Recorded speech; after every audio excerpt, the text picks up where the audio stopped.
Beyond ফ্রেমেস সাসপেন্সেস চ্যানেলে তোমাদের সবাইকে স্বাগত। এতদিন তোমরা শুনছিলে ইউনিট 007-এর অপরাধ দমনের গল্প। আজ তোমাদের শোনাবো এক মিষ্টি প্রেমের গল্প। ইউনিট 007-এর মতন এই প্রেমের গল্প তোমাদের ভালো লাগলে একটা লাইক করবে আর গল্পটা শেয়ার করবে তোমাদের বন্ধুদের, যাতে তারাও এই গল্পটা শুনতে পায়। আর জয়ের মিস্টিরিয়াস অপহরণ আর একটা কোডের দ্বিতীয় পর্ব আসছে পরের সপ্তাহে। ততক্ষণ তোমরা আমাদের পাশে থাকো আর আমাদের সাথে থাকো।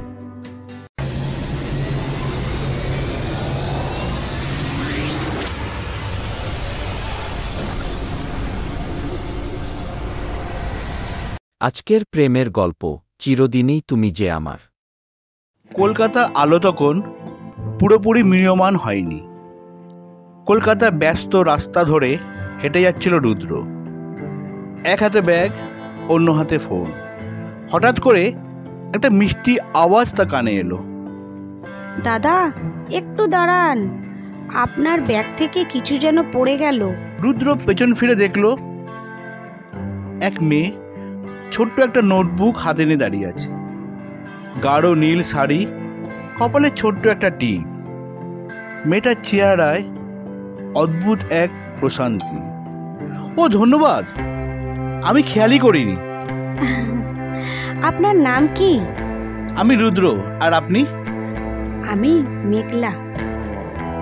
কথাটা বলে মেয়েটি চোখটা নামিয়ে নিল। সেদিন হয়তো দুজনের কথাবার্তা অল্পই হয়েছিল, কিন্তু সেই সংক্ষিপ্ত আলাপ যেন এক নতুন অধ্যায়ের সূচনা করল। এই সুন্দর স্বর্ণালী সন্ধ্যায় একই বন্ধনে জড়ালে গো বন্ধু, কোন রক্তিম পলাশের স্বপ্ন মোর অন্তরে ছড়ালে গো বন্ধু।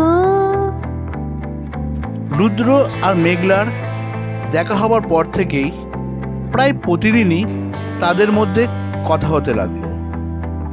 রুদ্র বুঝতে পারছিল মেঘলার প্রতি তার একটা বিশেষ টান তৈরি হচ্ছে। একদিন তারা পার্কে বসে কথা বলছিল। রুদ্র, আমি অনেক দিন ধরে ভাবছিলাম তোমায় একটা কথা বলবো। কি কথা বলো? আচ্ছা, তুমি জীবনে কি হতে চাও? আমি একজন লেখক হতে চাই। গল্প লিখতে ভালোবাসি, কিন্তু সত্যি বলতে এখনো নিশ্চিত নই। তাহলে চেষ্টা করে দেখো, আমি কিন্তু তোমার প্রথম পাঠক হতে পারি। এই কথাটা বলে মেঘলা একটু হাসল। রুদ্র সেই হাসির মধ্যে এক অদ্ভুত উষ্ণতা অনুভব করল। সে বুঝল মেঘলা পাশে থাকাটা তার কাছে বিশেষ কিছু।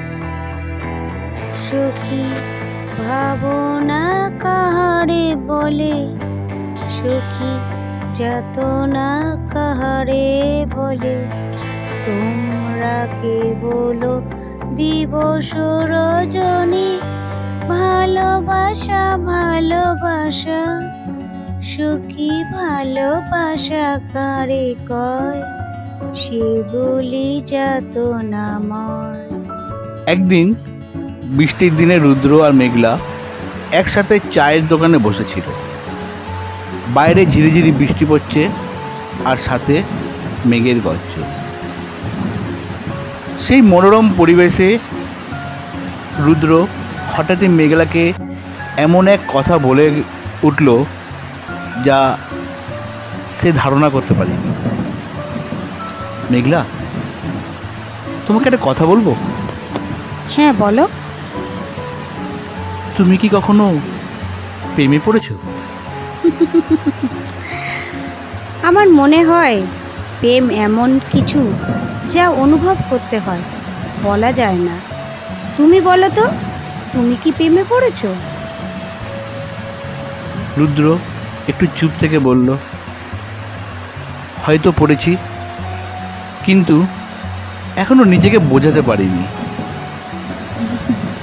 আরে, কখনো কি বোঝাতে হয়? অনুভব করলেই তা হয়।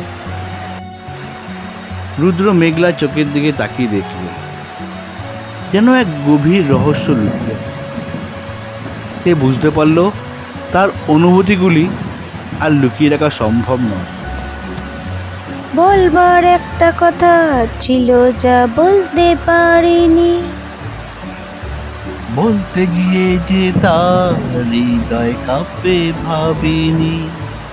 বলবার একটা কথা ছিল যা বলতে পারিনি, বলতে গিয়ে যে তার হৃদয় কাঁপে ভাবিনি। বলবো বলো না বলো না, ও মনে হারাবো তোমাকে। যে পাবো। এক সন্ধ্যায় রুদ্র মেঘলাকে নিয়ে গঙ্গার ধারে বসেছিল। গঙ্গার ঠান্ডা বাতাস বইছে, আশেপাশে তেমন লোকজনও কম ছিল। রুদ্র এবার ধীরে ধীরে মেঘলার কাছে গিয়ে মেঘলাকে বলল, মেঘলা, আমি তোমায় কিছু বলতে চাই। মেঘলা চুপ করে রুদ্র দিকে তাকিয়ে রইল। রুদ্র তখন বলল, আমি জানি না কিভাবে বলবো, কিন্তু আমি তোমাকে ভালোবেসে ফেলেছি। তুমি আমার জীবনের সবচেয়ে গুরুত্বপূর্ণ মানুষ হয়ে গেছো। আমি তোমার পাশে থাকতে চাই সারা জীবন। মেঘলা একটু অবাক হয়ে বলল, আমি তো অনেক দিন আগেই বুঝে গেছিলাম রুদ্র, শুধু অপেক্ষায় ছিলাম কখন তুমি কথাটা আমায় বলবে। তাহলে? আমি তোমাকে ভালোবাসি রুদ্র। মেঘলা এবার ধীরে ধীরে হাতটা বাড়িয়ে দিল। রুদ্র তার হাতটা আলতো করে ধরে রইল। কথা দিলাম, আমি কথা দিলাম, কথা দিলাম, আমি কথা দিলাম, তুমি আমি যুগে যুগে থাকবো সাথে, যুগে যুগে থাকবো সাথে। এরপর দিনগুলো কেটে গেল প্রেমের রঙে।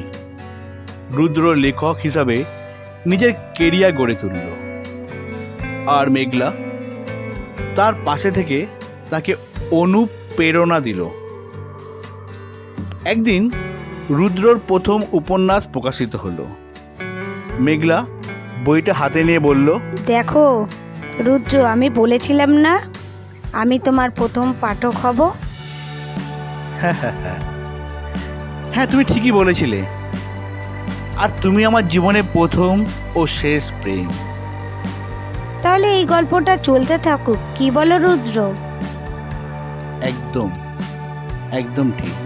আজ এই দিনটাকে মনের খাতায় লিখে রাখো, আমায় পড়বে মনে, কাছে দূরে যেখানে থাকো। আহা, ও, ও, ও, ও।